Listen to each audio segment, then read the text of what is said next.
علی جان سلام، خوب هستی؟ امروز روز ولنتاین از گفتم برات زنگ بزنم که صبح پیشت میایم، شب ما تو رستوران میبرم.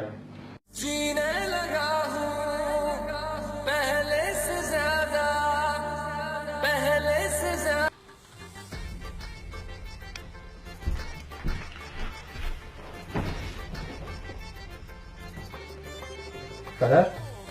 چی؟ من کم در پیسه کار داشتم. پیسه؟ بله. پیسه چی میکنی؟ پیسه من خواستم که یک رستوران برم نان بخورم. این مادرت که هر روز شوروا پخته میکنه، برای کی پخته میکنه؟ رستوران میره، 1 روپه در جیب خود نداره، رستوران میره. نه پدر، من اونجا کس وعده‌دار هستم، وعده خلافی خوب چیز نیست، نه به او خاطر باید برم. کتی کی وعده دار هستی؟ کتی لیلی. لیلی کیست؟ نفریم است پدر. به خاطر که امروز ولنتاین است پدر. ولنتاین چیز بچیم؟ پدر خودت نمیفهمید، در وقتای شما نبود دیگه ولنتاین. خب برای ما جوان است.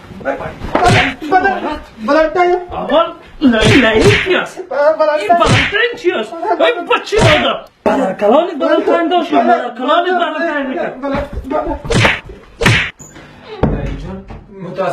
متاسفانه به دلایل مشکلات فامیلی من نمیتونم تو ولنتاین ببرم، مگر معلومتون برات که سال آینده حتما تو ولنتاین میبرم. آها بله.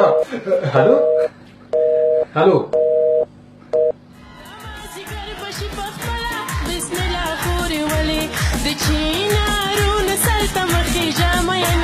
هلک نره چینار دی جنې د ګلو ونه په سر یې ځای شال دی په غاړه یې ګلونه